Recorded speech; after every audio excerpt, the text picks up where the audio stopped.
ونعوذ بالله من شرور أنفسنا ومن سيئات أعمالنا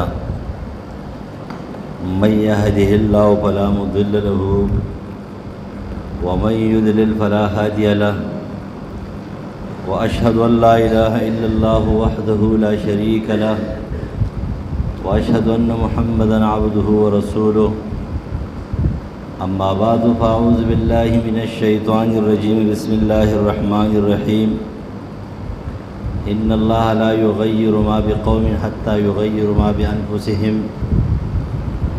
وعن عمر رضي الله تعالى عنه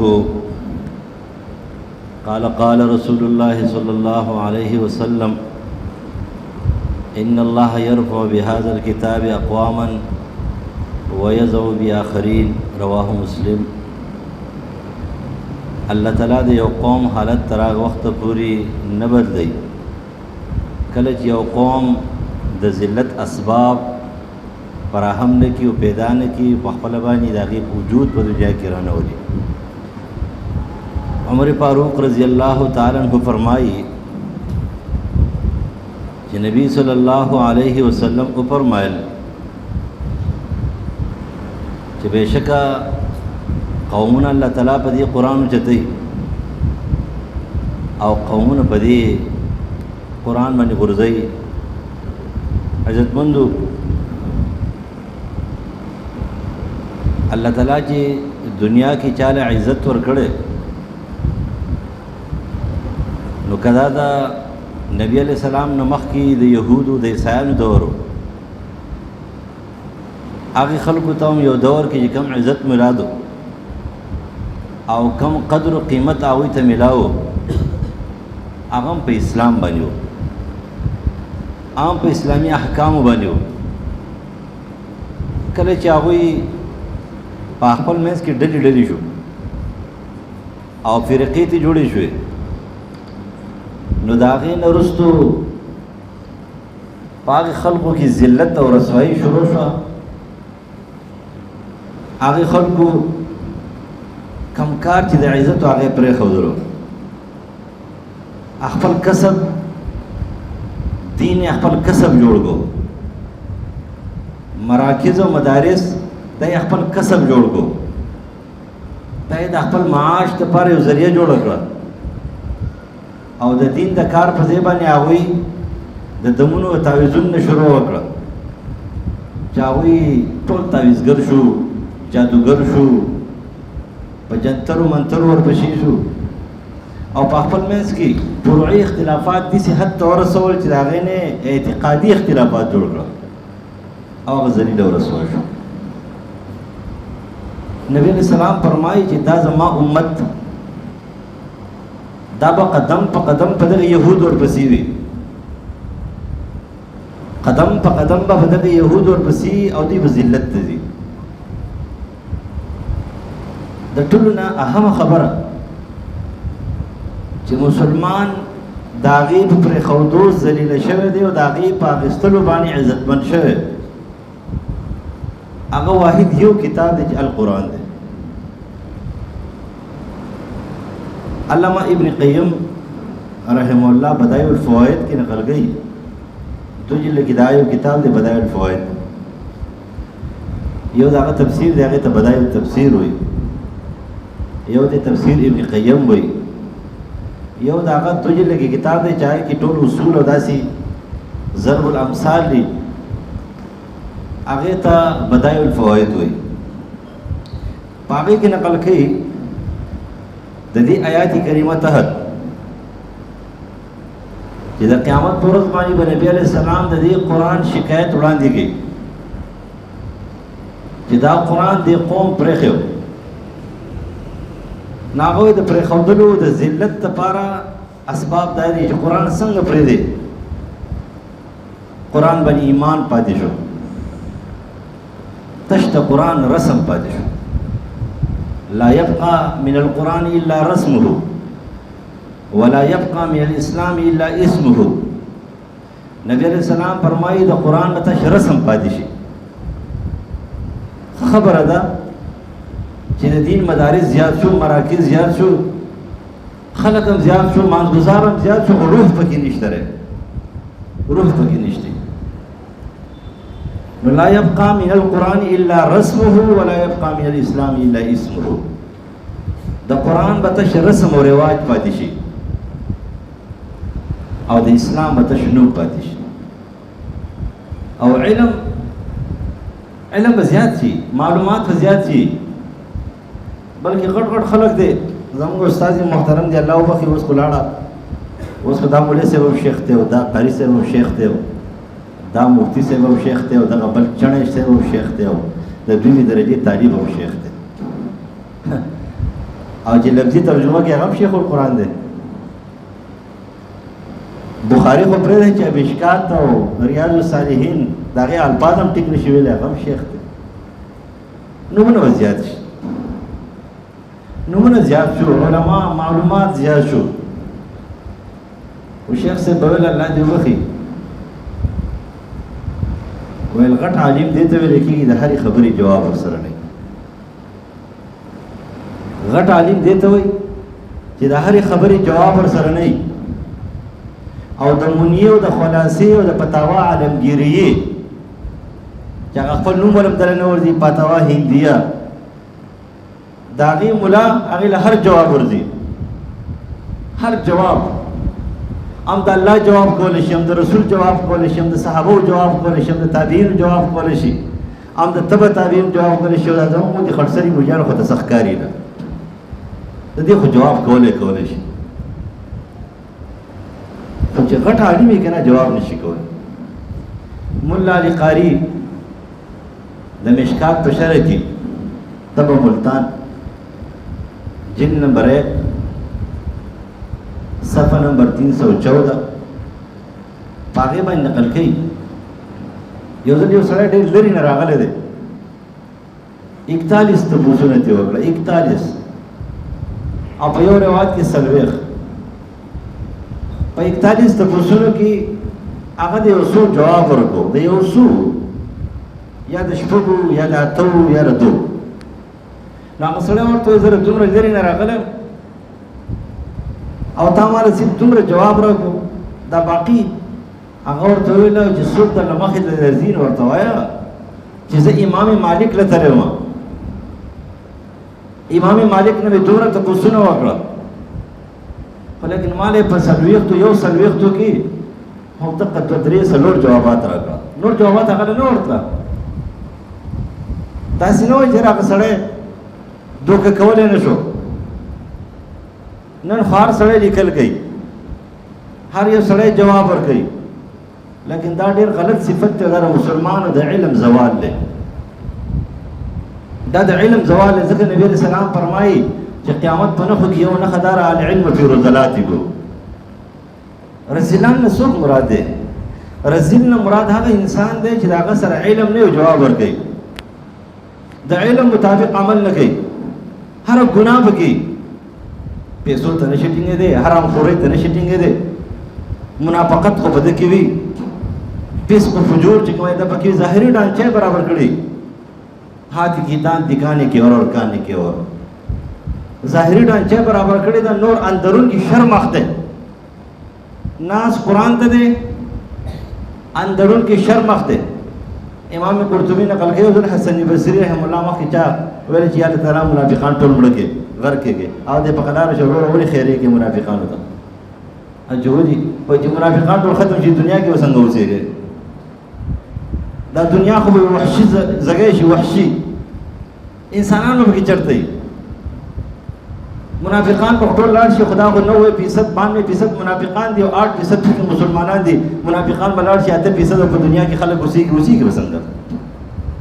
अब यार तो वही कदम मुनाफिकान लकई के देगा ना न तो दुनिया की वसूल कर दे देने शो मखामख संगा और पशिशा संगा मखामख यो शांति खबर और पशिशा बल शांति खबर न अलइल्म फी रुज़लातिकुम. द इस्लाम मुसलमान इस्लाम द दीन नम दे दा तौहीद नम दे दा इल्म नम दे दा अक़ीदे द नज़रिये नम दे. कल ची दीन पादिशो नज़रिया पादिशो अक़ीदा पादिशो मुसलमान बजली रखेगी जिल्लत तबजी رسوایی ته به ځي. 800 کاله اندلس او غرناطه او سپین باندې مسلمانانو حکومت کړی. 800 کاله 800 سال حکومت څنګه لاړ؟ د 800 سال حکومت لاړو په دې باندې چې هغوی خپل اصل مقصد اصل عزت چې په کوم شي کې هغه پرېښودو، قرآن یې پرېښودو. قرآن یې پرېښودو. قرآن پاتې دی. قرآن مجید پاتې څنګه دی؟ که ډېر خلک شي، ډېر ښه مسلمان شي، خو د قرآن تلاوت ګزار وي. ښه مسلمان شي، د قرآن د لفظي ترجمې مسلمان وي. ښه مسلمان شي، چېرته د ور تفسیر ته بعضې کښېني سامع به شي. چې ښه مسلمان شي په قرآن به چېرته لږ غوندې څه سوچ فکر وکړي. لیکن د قرآن چې کوم مرکزي خبره ده هغه د قرآن حقانیت دی، د قرآن قانونیت دی. قرآن کې ستا نه کوم مطالبه کوي هغه ته نه کوي. ستا نه مطالبه کوي هغه ته نه کوي. د اول سر نه پکې ځان وګوره، په خپله پکې ځان وګورئ. زه کوم معیار والا انسان یم. امام قرطبي نقل کوي حسن بصري رحم الله یو ګاونډي راغی، ورته وایي چې یاره جي زه څنګه انسان یم؟ او دا حقیقت دی، سړی بل پېژني خو ځان نه پېژني. وایي خپل عیب د اور ومنځي، بل پېژني. د بل د نیک د جوړولو کوشش کې تاسو ته پته را الانصاف من نفسک. امام بخاري کتاب الایمان کې نقل کوي الانصاف من نفسک. د خپل ځان نه انصاف شروع کول ډېر ګران کار دی. بل ته مجرم ویل آسان کار دی، خو ځان ته مجرم ویل ګران کار دی. بل ته غل ویل آسان کار دی، خو ځان ته غل ویل ګران کار دی. بل ته دروغجن ویل آسان کار دی، خو ځان ته دروغجن ویل ګران کار دی. دا کله کله په خپل کلي کې جومات کې چې دی نو دا تاسو فکر کړی که نه؟ ځکه چې په هر جومات کې خو 2-3 څلور ټیکهداران هم وي که نه؟ تاسو جومات ټیکهداران معلوم وي په دې اولني صف کې. په دې اولني صف کې 2-3 کسان داسې چې دا جومات آبادکار نه وي، ټیکهداران وي. نو چې څه معمولي غوندې خبره د ټولو نه مخکې خبره به کوي. د سلام د ګرځېدو سره به دې پله ګورې دې پله به ګورې چېرې څه مې وویلې. دا پیغمبري صفت نه دی، دا د صحابو صفت نه دی. نو دغه شان دي په هر جومات کې نو چې کله دا ماشومان چې منډې تړلې وي ښه ماشوم یې که نه نبي علیه السلام د شپې شیطان نیولی و، صحیح بخاري حدیث دی، او بیا یې تړلی و.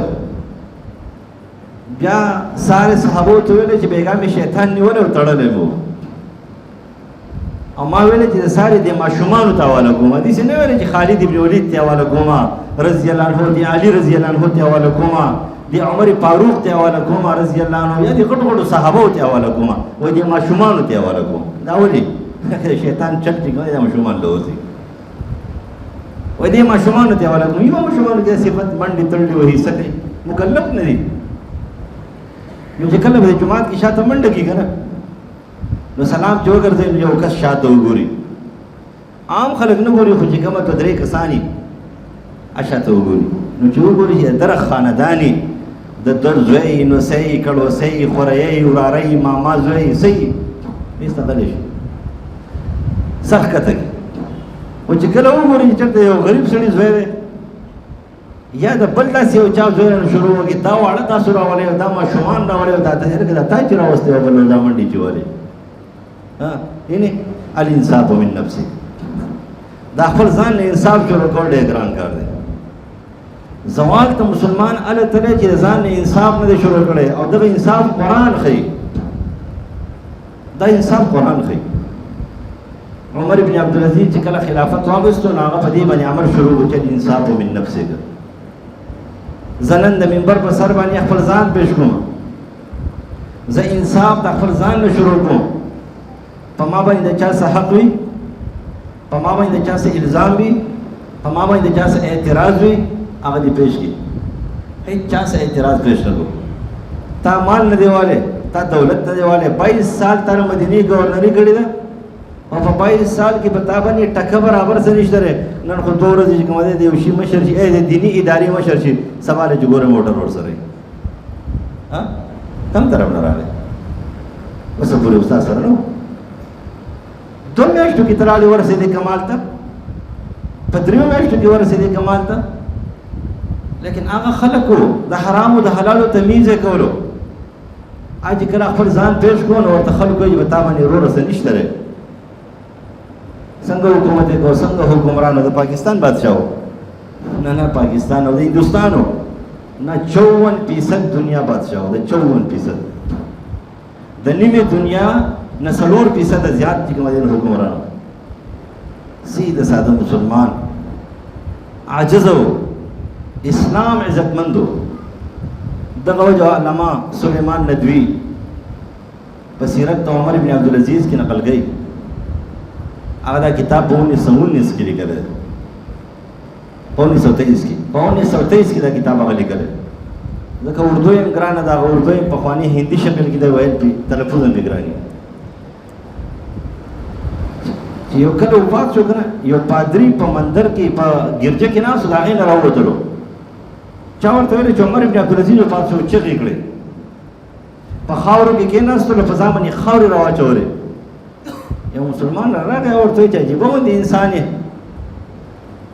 یو مسلمان خلیفه یو مسلمان بادشاہ چې د عیسایانو دشمن دی د یهودیانو دشمن دی نن هغه وفات شو تعالی په خوشحالي پکار ده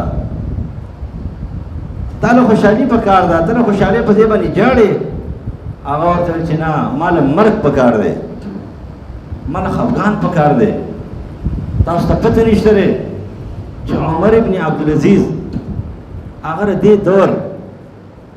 دې دور کې کوم دی نو هغه څنګه عجیبه انسان و چې انصاف یې د خپل ځان نه شروع کړی و اسلام غالب و مسلمان غالب و خو مسلمان د غلبې سره په دنیا کې امن و د خپل ځان نه انصاف شروع کړی و الانصاف من نفسک بیا ورته ویل چې زه خپله ښځه پیش کوم زما ښځه د یو لوی بادشاه عبدالملک لور ده زما ښځه د یو لوی بادشاه ولید چې کومه دی نو خور ده د یو بل بادشاه سلیمان خور ده د بل بادشاه هشام خور ده سخره چې کومه دی د حمص 22-23 سال گورنر پاتې شوی خاوند یې د مدینې 22-23 سال چې کومه گورنر پاتې شوی دی نن د هغې ښځې سره زه احتساب کوم د هغې سره نور څه نشته دی 2 شیزونه ورسره وو د بیت المال ما دې دواړه راویستې دي یو دا ملغلره ده چې په هغه وخت کې د هغې 1 کروڑ دینار چې کوم قیمت و 1 کروڑ دینار دا ملغلره د 1 کروڑ دینار قیمت ده دا دې له پلار د بیت المال نه ورکړي وو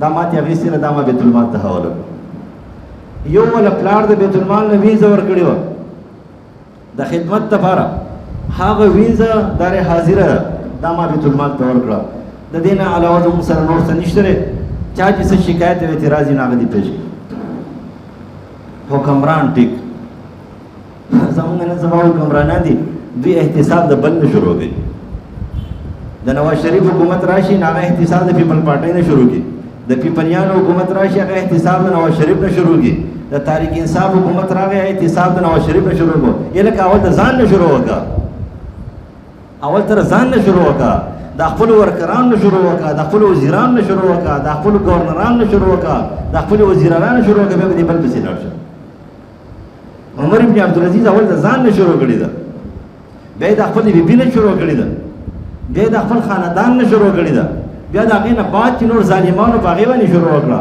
تا اول ځان پیش کړه ته چې کله پاس شې که نه بیا به دې ټول خلک پاس کوي خو لیکن نن مونږ دا خو غټ خلک دی دا واړه واړه خلک زمونږ په شان دي دوی هم بل ته مجرم وایي د بل نه احتساب شروع کوي د بل نه اصلاح شروع کوي د بل نه مسلمان د جوړولو کوشش شروع کوي لیکن ځان نه د مسلمان د جوړېدلو کوشش نه کوي کوشش یې دا دی چې بل مسلمان چې هغه نه مسلمانېږي بطور اعتراض وي بطور اعتراض او چې کله دې راټینګ کو کنه بیا به کیسه نه مثال د بنگلو د بار دی چې یو ډب دی ولا ورکو او بل ډب دی ولا ورکو چې بل ډب دی ورکو یې سبب نه نو د مسلمان د زوال د ټول نه غټ سبب قرآن مجید دی علامہ ابن قیم رحم الله بدائع الفوائد کې نقل گئی 15 خبرې په قرآن کې د ایمان تلاوت تدبر عمل قانون دا 15 خبرې د قرآن نه وترې دا قرآن نه دی منلی ایمان دې پې نشته دی زر زر تبرکات کوه هېڅ هم نشته تلاوت یې نه کوې زده کوې نه برکت دې نه حاصلې روحانیت دې نه حاصلې تا قرآن نه دی منلی ته قرآن باندې سوچ او فکر او تدبر نه کوې تا قرآن نه دی منلی ته به قرآن نه څه شی حاصل کوې تا سره به څه سوچي د قرآن حلال و حرام دی نه دي من العمل منځ او روژه او زکات قانون دا دې نه دی منلی او دا پنځه خبرې به ضروري په قرآن کې دا به منې کله چې انسانانو دا پرېښودل مسلمانانو دا پرېښودل دا مسلمان زوال طرف ته لاړ کله چې قرآن پاتې شو حکمرانان فاسقان فاجران شو هغوی ډېر تش د تاشو طرف د شعر و شاعرۍ مالکان شو او بهر چې کوم عوام هغه ذلت طرف ته په دې لاړه چې قرآن نه خبر نه او چې کوم ملیان دي خبر وو هغوی اختلافي مسلې داسې حد ته ورسولې چې هغوی د فروعیاتو نه فرقې جوړې کړې نن فرقې دي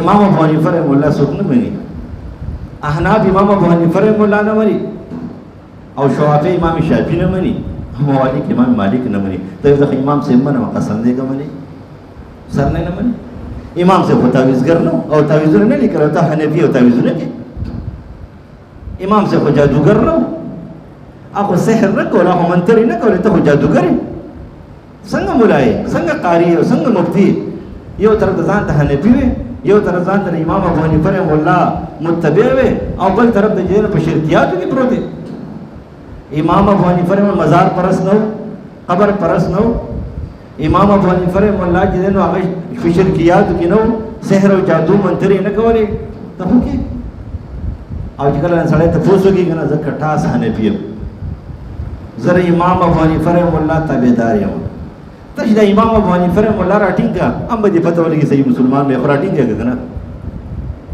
راټینګه فروعیات دومره حد ته ورسېدل چې د هغې نه فرقې جوړې شوې فرقه څه ته وایي فرقه دې ته ویل کېږي عقیده بدله شي عقیده د ارکان اسلام نه سړی انکار وکړي د شاعر اسلام نه خلک انکار وکړي فرایضو نه انکار وکړي د واجباتو نه انکار وکړي د سنت مؤکدو نه انکار وکړي د حرامو نه انکار وکړي د مکروه تحریمي نه انکار وکړي دې د اهل سنت والجماعت نه وته یو سړی منفرد طور ګناهګار دی امام ابو حنیفه رحمه الله فقه اکبر کې دا قول همدار کله هغه کتاب یې ورسته لیکل شوی کتاب دی چې لا نکفر بذنب موږ څوک ګناه باندې کافر کوو نه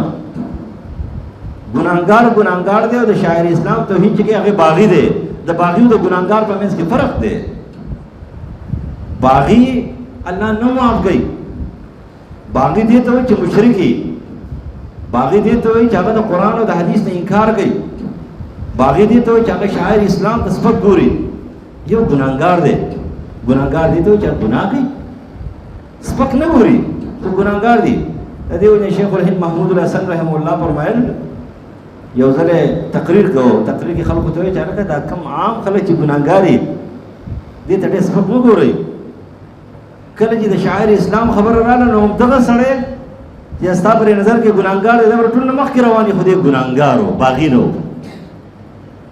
نه اوس چې دې کله باغي شو دی په شاعر اسلام باندې بیا ننګ نه کوي لکه نن سبا چې په دې فیسبوک باندې دا کوي دا ټول باغیان دي که چېرته د پیغمبر په باره کې خبره راشي بس دې د هغه بل حمایت شروع کړي چې چا خبره کړله د توحید دې د هغه حمایت کوي او افسوس دی خلک وایي پښتون چې کوم دی اسلام خدمت کړی دی څه خدمت دی پښتون شاعر چې د اسلام څومره توهین کړی دی په دنیا کې نه انګریز کړی نه عربي کړی دی نه پارسی کړی دی نه اردو خوان کړی دی نه پنجابي کړی دی پښتون شاعر چې د اسلام دغه چې کله شروع کوي د اسلام نه شروع کوي چې شروع کوي د مولا نه شروع کوي چې شروع کوي د الله نه شروع کوي تاسو ګورئ کنه شاعرانو کله وایي جهنم ته ځم د پښتو سره تر پښتو سره جهنم ته ځم جنت ته ځم پښتو سره جهنم ته ځي جهنم د الله د کافرانو لپاره پیدا کړی وایي د کافرین دې شروع کوي د مولا نه شروع کوي ښه شاعر په پښتون کې داره چې هغه مولا پسې خبرې کوي ښه شاعر په پښتون کې داره چې په اسلام پسې خبرې کوي په قرآن پسې خبرې کوي په شاعر اسلام پسې خبرې کوي نعوذ بالله د پیغمبر چې کوم شی خوښ دی هغې بدې شي ګیره خوښه ده د دوی بدې شي ټوله ګیره شي په ګیره کې پټېږي تو دا وایي که نه ټوله خېټه شي په حلوا کې نن ډوبېږي تو نو دا شاعران دي زموږ دې شروع کوي د چا نه شروع کوي د دې نه کوي څنګه به اسلام طرف کې وږي یو طرف ته ځان د مسلمان ویم، بل طرف ته د اسلام د ترقۍ کارونه پرېږدم او د زوال کارونه چې خپلو. لہذا عزت چې دا په قرآن کې دی، اسلام چې اوچت شوی دی په قرآن کې دی. علامه د امام مالک د موطأ مالک یو شرح ده المنتقى، د هغې د مصنف نوم دی امام باجي. د 300-400 صدۍ سړی دی، نن 1100-1200 سال مخکې تېر شوی. هغه نقل کې خپله مقدمه کې امام مالک رحم الله نه چا تپوس وکړو چې که فرض کړه اسلام تاسې زوال ته لاړ شي، تاسې لاندې لاړ شي، چې تورې تیرې شروع شي، اسلام ختم شي، مسلمان چې کومه دی اسلام پېژني نه، نو دا اسلام به بیرته عروج ته، بیرته اوچتوالي ته، بلندۍ ته څنګه رسي؟ دا تیرې، دا ذلتونه، دا رسوایي به څنګه ختمېږي؟ او ته اسانه خبره ده. کمی کتاب چې ذلت ختم کړی، کمی کتاب چې توروالی ختم کړی، تیری ختم کړی دي، شرکیات ختم کړي، کفریات ختم کړي دي، هغه کتاب بیرته اسلام غالب کوي. هغه کتاب قرآن مجید دی. قرآن مجید چې کله انسان مسلمان خپل کو په خپل غیږ کې ونیولو، دې ته د ایمان کتاب وایو، دې ته توحید کتاب وایو، دې ته د سوچ او د فکر کتاب وایو، دې ته تدبر کتاب وایو، دې ته د روحانیت کتاب وایو، د دم د علاج کتاب وایو، دې ته د حرام او د حلالو کتاب وایو، د معاشیاتو کتاب ورته وایو، د اقتصادیاتو کتاب ورته وایو، د سیاسیاتو کتاب ورته وایو، او دې ته د قانون او د حقانیت کتاب وایو. دا خلک به اوچت شي. دی کتاب خلک اوچت کړي دي او دی کتاب خلک غورځولی دي او دا کتاب به بیا هم خلک اوچتوي او بیا به هم غورځوي. ځکه نبي علیه السلام فرمایي ان الله يرفع بهذا الكتاب اقواما يذو باخرين. علامه طبراني په خپل کتاب الکبیر کې نقل کړي عبدالرحمن ابن ابي ابزا، عبدالرحمن ابن ابزا عن ابيه، اصل سره هم دغه دی، د مکې گورنر دی، قائم مقام. عمر فاروق رضی الله عنه استقبال ته ولاړ او دی راغی. چې کله راغی تپوس کوي د گورنر نه، دی نه گورنر راغی، نافع راغی، ورته وایي چې د مدینې قائم مقام گورنر دې څوک جوړ کړو د مکې؟ نا ورته ویلی چې عبدالرحمن دی. نا ورته عبدالرحمن آزاد کرده غلام دی، چې ورته مکې گورنر هغه کو ځکه خلک خدا نه مني کړه. په پاکستان کې دا تقسیم دی کنه، دا تقسیم نه دی، حکومت ته دې کار دی، حکومت ته دې کار دی، حکومت ته دې کار دی. او چې څومره تحقیق وکړي، یا څومره غټ خلک دی کنه چې بس زی یا به نیا قادیانی، یا به پلار قادیانی، یا به نیکه قادیانی، یا به پلار شي، یا به نیکه شي، یا به نیا شي. لاړ شي وګورئ تاریخ پسې. کله چې وړاندې لاړ شي په 3-4 پیړۍ کې دې به د هغوی سره میلاوي، ځکه به رامخکې شوی، بل څوک بل نه شي رامخکې کېدی. ډېر ګران کار دی. ختمي صحیح مسلمان نه چلیږي، ختمي هغه چلیږي چې کله د هغوی غواړي. څه خلک چې کوم قادیانان څه غواړي په پاکستان کې هغه به کېږي، پرویزیان چې څه غواړي هغه به کېږي، شیعګان چې څه غواړي هغه به کېږي. ته نه ګورې دا زموږ یو وزیر څه وایي، وایي غټ رکاوټ زموږ ته دا دی چې یاره موږ قادیانان ته مسلمانان نه وایو. اوس که دې ته موږ مسلمان وایو ټولې مسلې به هم ختمې شي، یعنی ذلیل او رسوا به نور هم شو. که پرویزیانو ته چې مسلمانانو ویله نو ډېر مسلې به هم ختمې شي. یاد ساتئ تر څو پورې د مسلمان نوم در باندې پروت دی. د مؤمن نه هندو هم ځان ته مؤمن وایي، سیک هم ځان ته مؤمن وایي، خو مسلمان ځان ته نه وایي.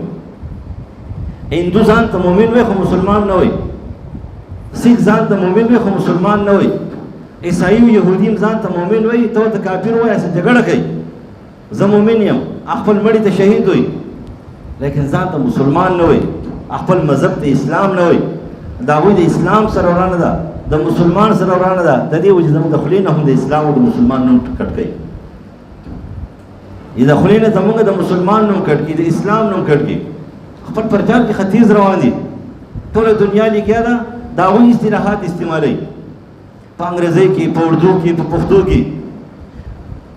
د الله په ځای باندې ګاډ وایي، ګاډ خو د الله د تمانات نه، ګاډ خو د الله ترجمه نه ده، ګاډ خو دیوتا ته وایي، ګاډ خو بګوان ته وایي، ګاډ خو داس ته وایي، خپل معبود ته وایي. معبود برحق ته نه وایي، معبود برحق خو الله دی. زما د ژبې نه لرې کړی دی، ستا د ژبې نه هم لرې کړی دی، د ملا د ژبې نه هم لرې کړی دی، د امي د ژبې نه هم لرې کړی دی، او جګړه هم پرې کوي. وایي چې هلکه نه اوس الله وینو ته نعوذ بالله څه ضرورت دی. عجیبه خبره ده. بسم الله الرحمن الرحیم، الحمدلله، پلانکې، قل هو الله احد، الله الصمد. الله دا د هغوی یو چال دی چې هغوی زمونږ د زبان نه هغه څه لرې کړي چې هغې سره خیر راځي، خیر برکات راځي. اسم اعظم په مخ د ځمکې باندې علامه طحاوي نقل کوي، امام ابو حنیفه رحمه الله فرمایي اسم اعظم الله دی. اسم اعظم ابو منصور ماتوریدی په خپل تفسیر تعویلات القرآن کې نقل کوي، په اول سر کې سورۃ فاتحه کې چې نبی امام ابو حنیفه رحمه الله فرمایي چې اسم اعظم اسم اکبر، عظیم اسم د الله نه بره نشته. الله خوب نوم دی، لیکن هغوی تا ته وایي چې دا یې زده کړه، سکول کې سبق وایي که نه ګاډ داسې نه وایي چې الله دا نوم نه زده کوي در باندې چې د مسلمان د زبان نه دا نوم کټ کا، بس په هر ځای کې به ګاډ ګاډ وایي بیا. او د الله نوم چې خو ذکر دی، هغوی خپل کار کوي، قادیانان خپل کار کوي، پرویزیان خپل کار کوي، ته دې خبر هم نه. ما ورته دې څه خبر وي؟ تاسو ته فکر شته؟ یهود عیسایان د اسلام د ذلت لپاره په مختلفو طریقو باندې کار کوي. ته مسلمان چې کله خبرېږې ستا نه به هر څه اخېستي. یو زمانه وه د لینن او د سټالن د کارل مارکس نظریه، ځکه د پښتنو مثال خو د ښځو دی، د ښځو څنګه چې ښځه سره اثر قبلوي داسې پښتون سره اثر قبلوي. کله چې د سوشلیزم او د کمیونیزم اعلان وشو، کله چې دهریت چې کومه دی لینن او سټالن چې کله خپله نظریه پیش کړه، د ټول غټ اثر ستا پرې خطه باندې وکړو، افغانستان او په دې خیبر پښتونخوا باندې، سند او پنجاب او بلوچستان ته دومره اثر نه و شوی. دلته هر دویم سړی دهري و، هر دویم سړی د الله په شان کې چې کوم منکر و، هر دویم سړی چې کوم دی هغه د نظریې قایل و. د هغه نظریه خو ختمه شوه، وروسته ټوکرې ټوکرې شو، لیکن بیا شروع شوه. تاسو اوس پته شته؟ اوس چې زه ګورم دې موټرو ته، په هر موټر باندې وروسته یو تصویر لګېدلی دی، دا د لیلن د نظریې تصویر دی. چا ته پته؟ څوک دې کرنل قذافي جوړوي، څوک دې عمران خان جوړوي، او دا لیلن دی. ما سره لیلن کتاب دی، پاک هم دقه سور تصویر دی، دا د لیلن دی.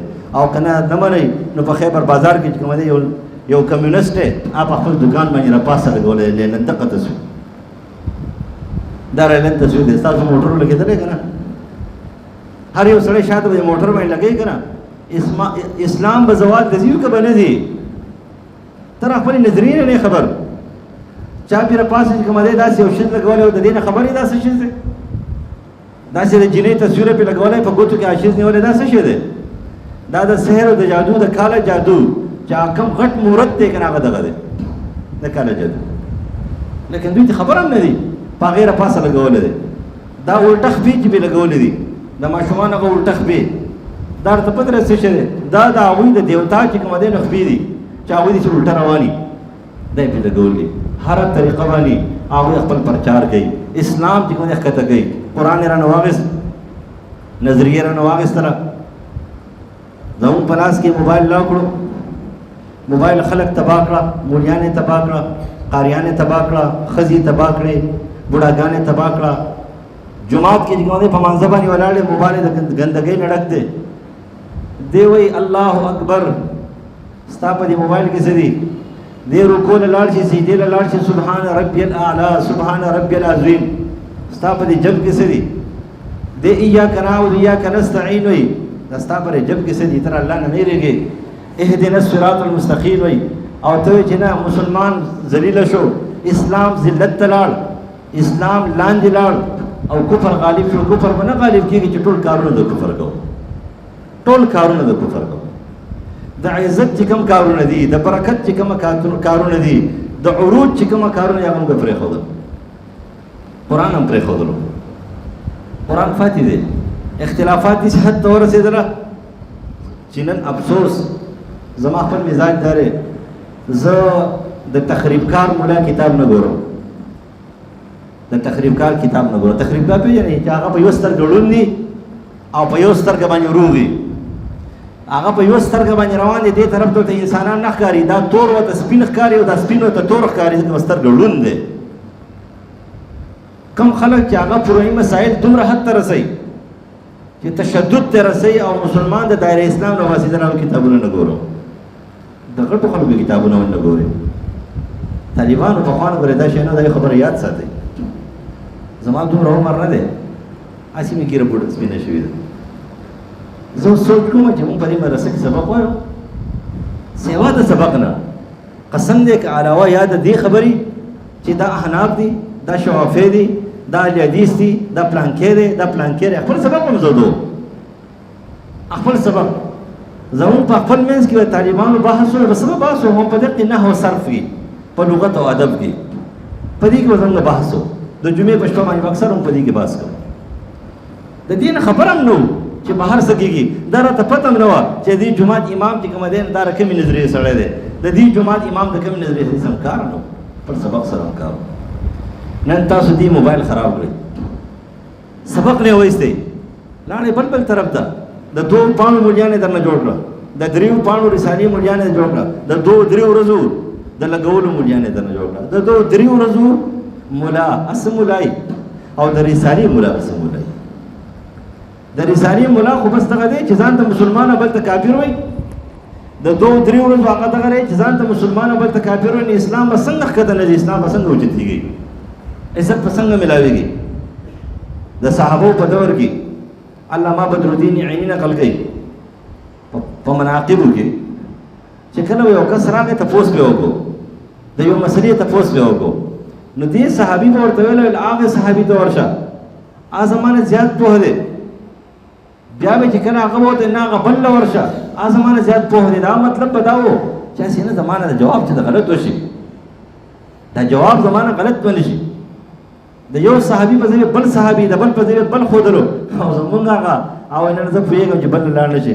یو کس ما ته ویله په دې نږدې علاقه کې دی، تاسو خو پته ده که نه، تاسو طالبانو پوهېږئ که نه، علم میراث ډېر ګران سبق دی.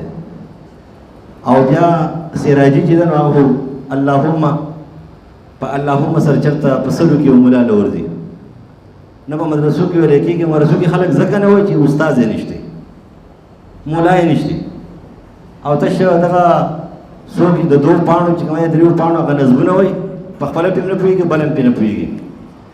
نو یو کس خطره چې یاره یو پته وله وړوه د میراث، نو هغه ورته ویلو چې یاره دا پته خو تا له راوړم، خو د میراث باندې ته پوهېږې او که نه پوهېږې؟ هغه ورته ویله داسې شی دی چې دغه نور علما خو شیخان دي خو مفتیان نه دي، شیخان دي خو مفتیان نه دي.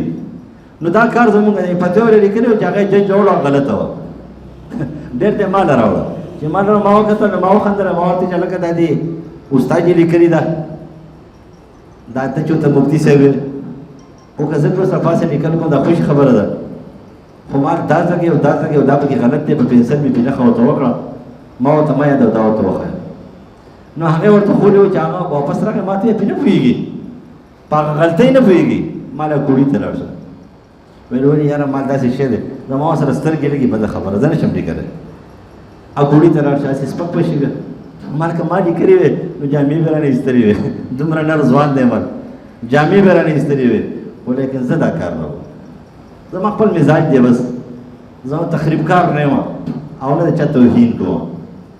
ما له کوړي ته لاړ شي، هغه کوړي ته لاړ شه، په هغې په شا طرف ورته لیکلي دي چې فتوه نه شي لیکلی، نو د عقل نه خلاصه دا خپل د فتوې دا کورس دی چې کوي دا سند دی وسېده، تا ته ګوره کرۍ ته دي ګوره، د نور په شان دي ښکاره خبره نه شي لیکلی، او ته وایې چې زه مفتي صاحب یم، په دې شا طرف یې ورته لیکلي. چې لاړ واپس راغی، ما ورته یې ویلې چې مړ تا هم په شرمولو وشرمولو، ته اوس هلته هم تللی وې. نو چې نه بتلم، وایي تا خو ویلې چې شیخان نه پوهېږي، مفتي صاحب پوهېږي. نو مفتي صاحب دغه دی چې شیخان مې لاړم هغه پوهېږي او ته نه پوهېږې. لیکن په صحابو کې دا صفت و چې هغوی به د دې په ځای ورته هغه ښودو چې نه دا جواب صحیح ورکړي. ابو موسی اشعري رضی الله عنه له یو کس راغی، ورته ویل چې یاره جي یو کس مړ دی، د هغې یو لور پاتې ده، یو یې خور پاتې ده او یو یې ورېره پاتې ده، بنت لبن. دا میراث پې تقسیم کړه. نو هغه ورته آسان کار دی کنه څنګه وای په قرآن کې الله تعالی د لور د پاره نیمه حصہ ذکر کړل او د خور د پاره نیمه حصہ ذکر کړل او جواب وای په دوه باندې تقسیم کا 1/2 د خور 1/2 د لور. بیا ورته داسې وکړ عبد الله بن مسعود رضی الله عنه راشه چې نه دا شی غلطي هغه دی ورغه چې کله ورغه صحیح بخاری کتاب الفرائض کې نقل کړي نو چې کله هغه ورغه نو ورته ویل چې ابو موسی شری رضی الله عنه دا فیصله دي چې کړی دا هغه ورته ویل فیصله غلطه را څنګه فیصله کړی نبی علیہ السلام دې چې کړی دا څنګه وای نیمه حصہ دا باور کې دی لور ته او شپږمه حصہ دا باور کې دی ورېرې ته نو دا به شي څلور حصے 4/6 دې ته موږ سلسان وایو په دریو کې دوا لا تزاد حق البنات رسول سے د مؤنث حصے به رسول سے نه زیاتې او دا باقي په حصے به د خور لور کې اجل خواتم البنات عصبه خور د لور سره عصبه ګرځي چې هغه راغی موسی شریف ونه ته چې مړه مسله دې غلطه کړو و چې ودی و عبد الله بن مسعود فرمایي دي سي او تا دي سي ویرا هغه ورته یو خبره واوري چې کله عبد الله بن مسعود رضی الله عنه موجود تاسو ما په سراري نو خیر بم نه تاسو زمانه ته پوښتنه کوي هغه موجود دی هغه بار څه پیږي او زمانه ته پوښتنه کوي دي سي ورته نه ولې څنګه نه پیږي ولې تاسو زمانه ته پوښتنه کوي دا نه ولې ته پوښتنه کوي دا حیبر موجود دی وجه سوا وجه دا چې هر سړی ته خپل علم کم ښکارېدو د بل علم ته زیات ښکارېدو ځان ته کمزور ښکارېدو بل ته د ځان نه اوچت ښکارېدو ځان ته ګناهګار ښکارېدو بل ته نیکوکار ښکارېدو حسن ژوند صفاو دماغ صفاو نو دین غالب او اسلام غالب کم ځای کې زور پکار وایي زور کوو چې کم ځای کې زور نو پکار وایي زور نه کوو کم ځای کې چې عاجزي پکار وایي عاجزي کوو او کم ځای کې چې قوت پکار وایي قوت استعمالو اسلام غالب مسلمان غالب اسلام چې کوم دی عزتمندو مسلمان عزتمندو کله چې مسلمان دا کارونه پرې خودل د مسلمان بېزتي شروع کړه د مسلمان توهین شروع کړه فروعي مسائل دا غین اعتقادي مسائل جوړ کړه د کفر فتوی شروع کړي په یو بل بسې مسلمانی او منځ پرې خودلو یو بل بېزتي شروع کړه قرآن یې پرې خودلو او جبابره رااله فاسقان رااله زورور ظالمان رااله اسلام لاندې لاړ سوچو کې په خپل باندې نن زموږ سره څومره طاقت را سره دی نن د مسلمان سره څومره طاقت ور سره دی د دنیا هر شی د مسلمان سره سره دی خو ذلیل دی ولې ذلیل دی کم چې د عزت کارونه هغه پرې خودله قسم دې پړاګه باندې ځان ته مسلمان نشي ویلې پړاګه باندې ځان ته مسلمان نشي ویلې پړاګه باندې خپل کتاب ته عظیم کتاب نشي ویلې دا قرآن په لاس کې نشي اوچتاله اوچت کې کنه یو وزیر اعظم یو صدر یو بشر یو لیډر هغه دا قرآن اوچت کې دا ټول مسلو حل له دا د امن کتاب دی دا د اصلاح کتاب دی دا د عزت کتاب دی دا د مسلمان د ترقی کتاب دی د زوال نه د ایستلو کتاب دی د تیرونو د بهر کول کتاب دی ودی وایي کنه چرته په جمعات کې مولوی سي وي چرته یو سړی په رساله ولیکي چرته یو کالم په ولیکي لیکن نور چې کوم د غلبي خبرې دي نه نشي کولای د اسلام د غلبي خبرې دا نشي کولای دوه خبرې کله د مسلمان په لاس کې قرآن و د مسلمان په لاس کې تلوار و تلوار د انصاف و قرآن د قانون و مسلمان غالب و کافر ذلیل و مسلمان عزتمند و کافر ذلیل و کله چې قرآن د لاس تواغ ته تلاوت کتابه کو قرآن مجید تشت ارماره کتاب کو قرآن مجید تشت برکت کتاب کو قرآن مجید تشت خبرولو کتاب کو د دې د حرام او د حلال خبره پاتې شو د دې د حقانیت او د روحانیت او د دې د قانونیت مسله پاتې شو او تلوار دا غینه د ظلم تلوار جوړ شو چې قرآن دې کټ کې کنه دا ظلم تلوار جوړیږي او چې قرآن ور سره دا بیا ظلم تلوار نه دی یعنی ابو داود کتاب الجihad کې نقل دی نبی علیہ السلام له صحابي راغی ورته وای وای د الله رسوله وای په جنگ کې یو کافر هغه په ما باندې غالب و کله چې هغه غالب و گزاره و په زمانه لاس کټ کو زما د لاس په هغه باندې اوچت شو غالب شو چې کله زما لاس په هغه باندې غالب شو هغه چې لا اله الا الله محمد رسول الله او زما توره بر دي ودرېدله دا توره بر ولې ودرېدله دا د انصاف توره دا قرآن جوړ کړی و دا په لاس کې قرآن ور کړی و نو توره بره ودرېدله، دې ته ګوري چې دا خو کافر دی، دې ته ګوري کلمه ده، دا کلمې ویلې ده، د کلمې نه وروسته خو زما د تورې د وهل ګزار اجازت نشته دی. نو جنګ به کې چې لا اله الا الله خبره ختمه شوه. راغی نبي علیه السلام، یا رسول الله داسې مسله دا الله سره نه کټ کړی دی. سوچ وکړئ دې ته، دا الله سره نه کټ کړی دی. زما توره چې غالبه شوه کلمه وویله، ما ته پتره د ګیرې نه وویله. نبی علیه السلام ورته وفرمایل چې که چېرې تا وهلی دی ته به داسې جوړ شوی لکه مخکې چې هغه څنګه و، مخکې چې هغه څنګه و تاسې به جوړ شوی. ښه دې وکړه چې ودې نه وه. او بیا په دقه ځای کتاب الجهاد دویم جلد کې ابو داود نقل کوي چې بیا یو کس لګېدلی دی او چې کله سړي کلمه ویلې ته مړ کړی دی، او چې کله مړ کړو نو خښه یې کړو، کیسه نه ده، حدیث دی، خښه یې کړو. سهله چې خلک راپاسې قبر کلاو پروت دی، مړی هلته پروت دی. دوی ویل یار چا دشمنان به راایستلی، بېرته راوړو بیا یې ښخ کړو. چې کله بیا وخت ښخ کړو چې سبا له بیا راووتله چې ویې کتل مړی بیا بهر پروت دی، او په درېیمه شپه پې راپاسې چوکیدار هم ورته راست دی، راپاسې پې غلي هم کېښودلې، ښه قبر یې ولې ښه مضبوط کړ، خو چې سهله راپاسېدل هر څه کلاو پراته دي او مړی بیا هلته پروت دی. نبي علیه السلام ویل څه چلی کړی وی؟ دا چلی کړی وی، دا یې کندې ته واچوئ، مې ښخوئ، دې کندې ته وایي ځناور یې وخوري. دا ولې؟ دا توره دا چې قرآن دې کله کټ کړي، دا توره د ظلم شي، دا توره د بغاوت شي، دا د اسلام د ذلت شي. او چې کله قرآن ورسره وي دا توره د انصاف وي، دا د عدل وي. په دې د مسلمانو د کلمې والا وینه نه تویېږي. په جنګ احد کې ابو دجانه رضی الله عنه ته نبي علیه السلام توره ورکړه. په د ورکولو نه مخکې د تورې دا خبره وکړه چې نن دا توره هغه چاله ورکوم چې دې حق ادا کړي. نو عمر فاروق رضی الله عنه راپاسېدلو، و یا رسول الله توره ماله راکړه. نبي علیه السلام جواب ورنکړو. بیا یې اعلان وکړو، بیا راپاسېدو، بیا ولې جواب ورنکړو. په درېیم ځل ابو دجانه رضی الله عنه راپاسېد، 22-23 سال عمر یې ځوان دی، بهادر ځوان دی، د خالد ابن ولید رضی الله عنه هم برابر هم پله انسانو، په زور او طاقت په توره کې. او د الله رسول یې تورې څه حق دی؟ او د تورې حقدار مسلمان به پې نه مړ کې، مظلوم به پې نه مړ کې، معشوم به پې نه مړ کې، ښځه به پې نه مړه کې، پادري او ملنګ به پې نه مړ کې. ستا خلاف چې څوک جنګ نه کوي دا خلاف پې نه استعمالوي. ټیک دی، توره یې د واغسته خپله یې کړه او په ډېر ناشنا انداز باندې روان شو، ډېر ناشنا انداز باندې. نبي علیه السلام وفرمایل چې دا انداز د الله تعالی ډېر بدي شي، دا چل دا د الله ډېر بدي شي، خو د ده سره ډېر خوښ دی. ده کې غرور نشته دی، ده کې تکبر نشته دی، د ده را چال چې کوم ډېر زیات الله ته محبوب دی.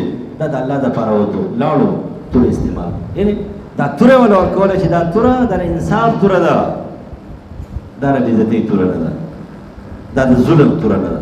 د دې وجې نه مسلمان چې څو پورې خپل قرآن هغه خپل کړی نه وي، هغه یې اوچت کړی نه وي، هغه یې په غېږ کې نیولی نه وي، خپل ټول قانون که دا معاشیات دي، که اقتصادیات دي، که دا سیاسیات دي، که دا عقیده جوړول دي، که دا نظریه جوړول دي، که دا برکات حاصلول دي، که دا روحانیت حاصلول دي، او که دا د چا په منځ کې جوړه ده، دا ټولې خبرې چې قرآن کې ور داخل کړي مسلمان به ځي اوچتېږي به.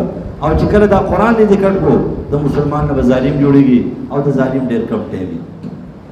د مسلمان نه به ظالم جوړېږي او ظالم وي ذلیله، هغه به ذلیله کېږي. غټ غټ ظالمان تېر شوي دي، هغه په دنیا کې ذلیله شوي دي، هغه رسوا شوي دي، تباه شوي دي، چې د هغې په مسلمانانو کې په بنو عباس کې تېر شوي دي، په بنو امیه کې تېر شوي دي، د هغې نه وروسته په نورو خلافتونو کې راغلي دي، غون غون خلافتونه تېدلي دي.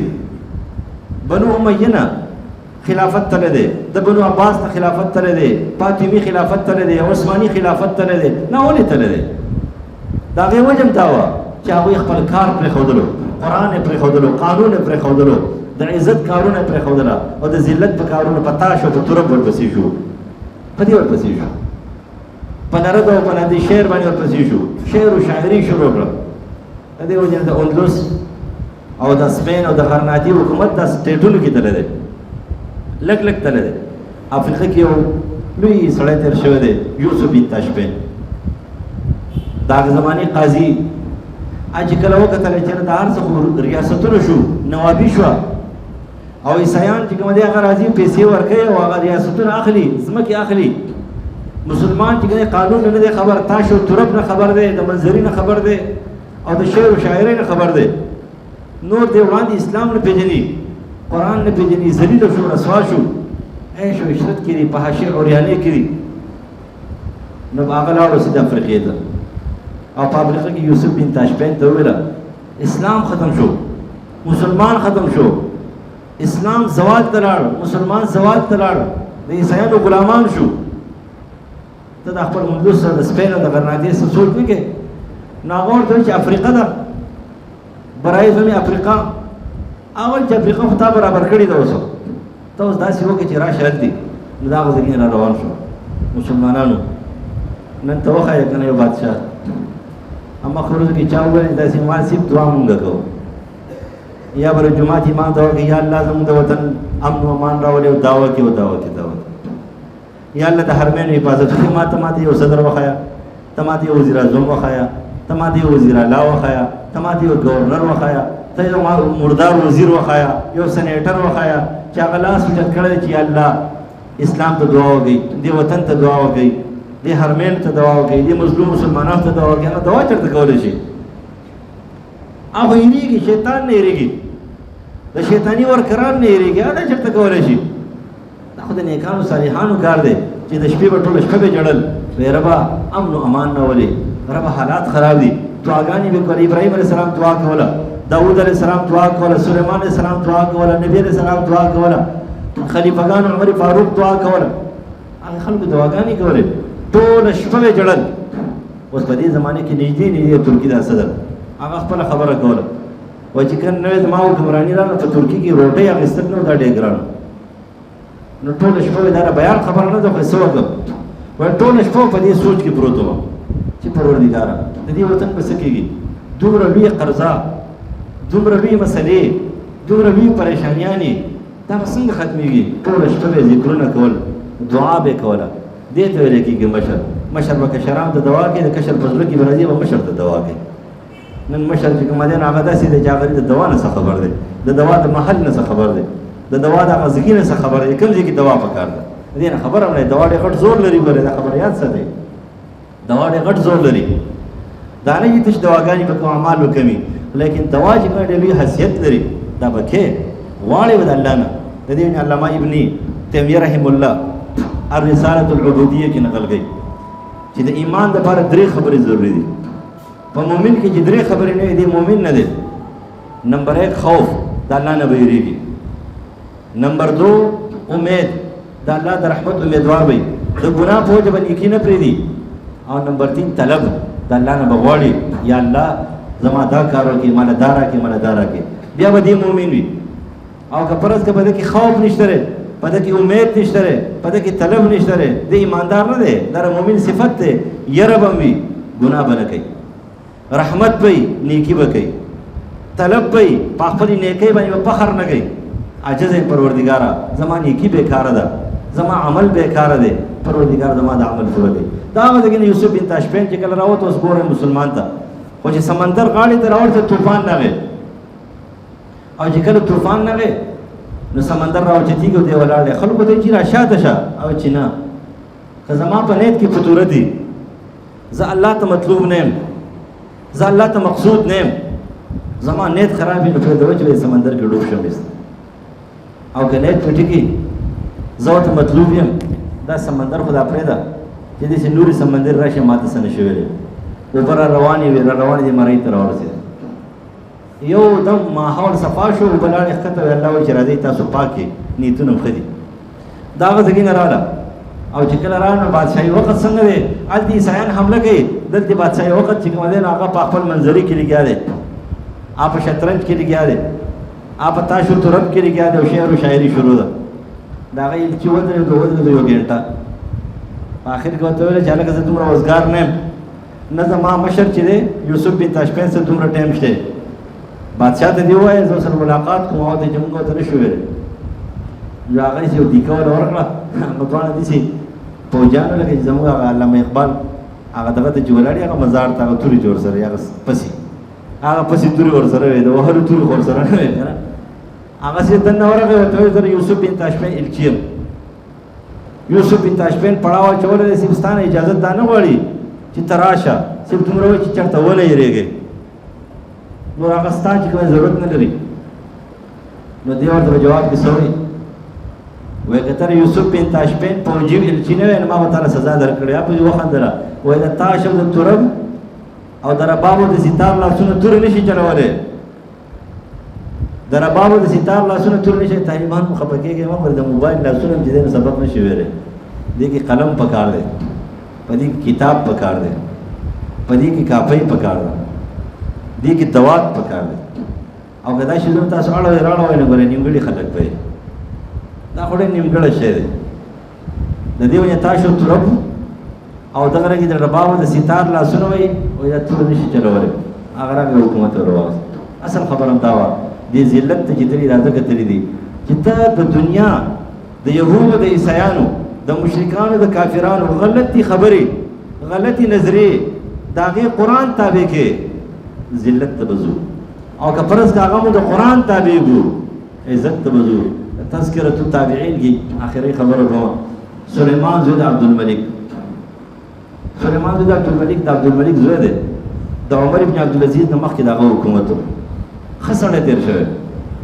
ټیک ته چې باور خپل وخت کې چې خزه ګونتل آبادی به کولې سبې کول خو خسنه په دې وجبانیو چې کله هغه وصیت وکړو چې زمانه پس با زما رور یا زما د زوی دا به حکمرانی نو قاضي وقت ته ویل چې خطا شو جی ورته ودی و یو عظیم انسان موجود دی د یو عظیم انسان په وجود کې ستا ورور ستا وراره ستا زوی دا هیڅ نه دي عظیم انسان څوک دی زما په خاندان کې دی چاو و ستا په خاندان کې د مدینه گورنر ستا وخه عمر ابن عبد العزيز دا غیر اوچت انسان شته او یو نو په شو چې دا او تاسو مستر کې کولاو کړی یو د مې ولي کړه خطه ولي کو خپل خاندان راوړو هغه ته ویل چې په دې خط کې ما سو خلیفہ کړه دي تاسو ته منظور دی نو جواب بالکل منظور دی بیا ته دی غیبانه بیا ته وګورو کله چې هغه وفات شو قاضي هغه له غوسه ورکو کفن او هر څه وکړي هیڅوک نه دی خبر خزم نه دی خبر بچیم نه دی خبر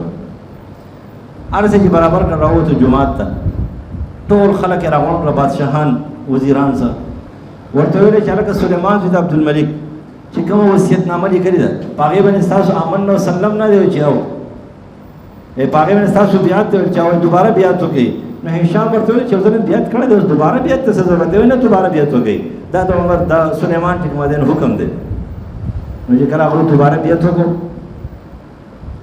نو ورته ویل چې وسو تاسو بیات وکړل چې او زه خط کولاو کوم ورجو کولاو خطه کولاو عمر ابن عبد العزيز ناسو اته پته نو بد خطوارو چې سليمان بن عبد الملک وصیت دار او تاسو بیعت کړي چې زمانه وروسته خلیفہ چې د عمر ابن عبد العزيز هغه یو د انکار وکړ ځنه کو دا ته د جوړې په جړاو په فریاد باندې بیعت واغست او چې کله دا جړاو فریاد یو ټوکو هغه مجبور شو او دوی بیعت په زور ورته واغستو نو بیا هغه قاضي اعلان وکړ چې سليمان بن عبد الملک په پات شوی او پلان کې ټیم به جنازه خلق ایران شو چلے عجیبو دي کار کړي هغه سليمان بن عبد الملک تذکر التابعین کې نقل کې حج ته تللی چې کله طواف وکړو د عمره او دوا رکعاته تحیه وکړه داغه نه بعد راغی تپوس کې وزیر نه چې مفتی اعظم مکه کم ذکر دي او دې مغربي دروازه باندې منځ کوي خلک په انتظار دي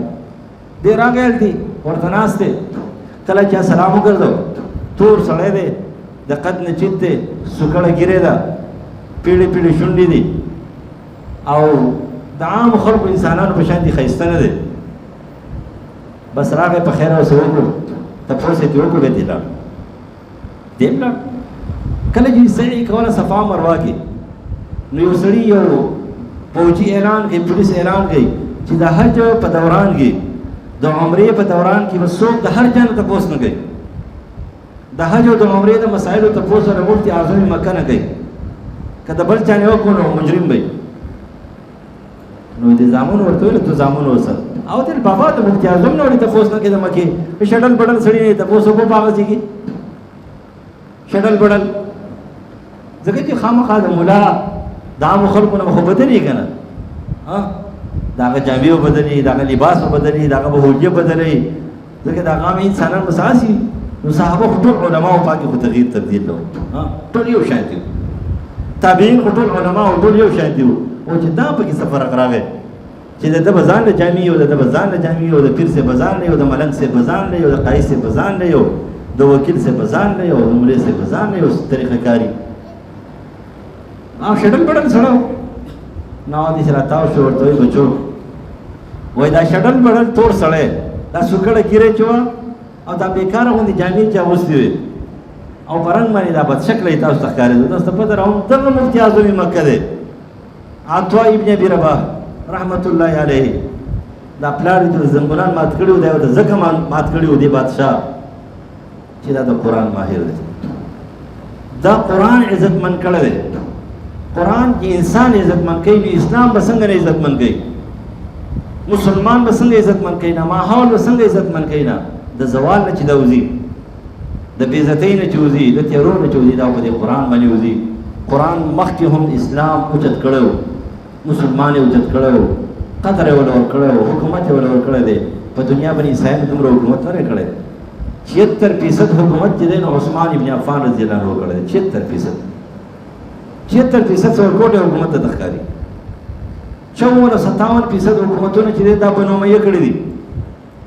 52-53% حکومتونه دا بنو عباس کړي دي. دا حکومتونه چې هغوی کول دا د قرآن په زور باندې کول. اسلام عزتمندو په دې باندې کله چې پرېښودله راغونډ شو لاړه ذلت ته لاړه، رسوایۍ ته لاړه، نو قرآن له غاړې ورکول پکار دی. د عزت کتاب که ستا معاشیات دي او که ستا هر نظام دی، که تعلیم دی او که هر شی دی، که آداب دي او که احترام دی او که کور دی او که بهر دی، جماعت دی او که امامت صغرا دی او که امامت کبرا ده، دا چې اوچتېږي دا په قرآن اوچتېږي. الله دې زموږ د قرآن سره حقیقي مینه پیدا کړي. ومن